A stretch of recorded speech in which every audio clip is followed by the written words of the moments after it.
Ankleshwar ST ડેપોના અંબાજીની 2 બસ અને મહારાષ્ટ્રના દોંડાઈચા route માટે 3 નવી બસની ફાળવણી કરવામાં આવી. નગરપાલિકાના પ્રમુખ લલિતાબેન રાજપુરોહિત અને તાલુકા પંચાયતના સભ્ય તૃપ્તિબેન જાનીએ લીલી ઝંડી આપી પ્રસ્થાન કરાવ્યું. તીર્થધામ અંબાજી જતા ભક્તો માટે આશીર્વાદરૂપ.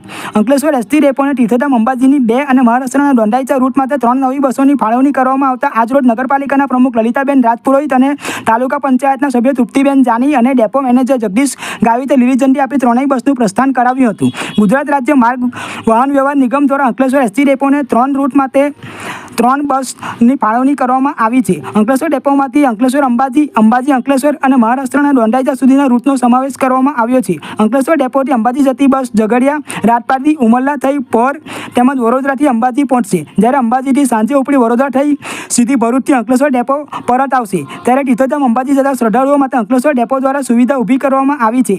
આજરોજ એસટી ડેપો ખાતે નગરપાલિકાના પ્રમુખ લલિતાબેન રાજપુરોહિત અને તાલુકા પંચાયતના સભ્ય તૃપ્તિબેન જાની અને ડેપો મેનેજર જગદીશ ગાવિતે લીલી ઝંડી આપી 3 બસનું પ્રસ્થાન કરાવ્યું હતું. આ પ્રસંગે એસટી ડેપોના ડ્રાઈવર, કંડક્ટર તેમજ કર્મચારીઓ ઉપસ્થિત રહ્યા હતા. સરકાર દ્વારા આજે અંકલેશ્વર બસ ડેપો ખાતે 3 બસ ફાળવવામાં આવી. એને મુસાફરીઓને મુશ્કેલી નહીં વેઠવી પડે અને સરળતાથી સફર કરે.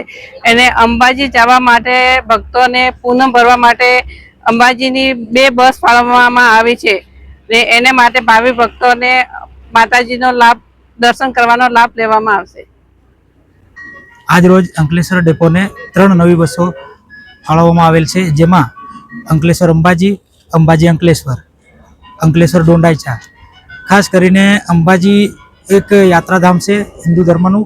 એના પૂનમ છે, વાર તહેવાર ઉપર અંબાજી જવા માટે આપણા વિસ્તારના જે મુસાફરો છે, ભાવિક ભક્તો છે, એમને લાભ મળી રહે અને આપણો જે શેડ્યુલ હાલ ચાલુ છે એના પર આ નવી બસો સંચાલન કરવામાં આવેલ છે.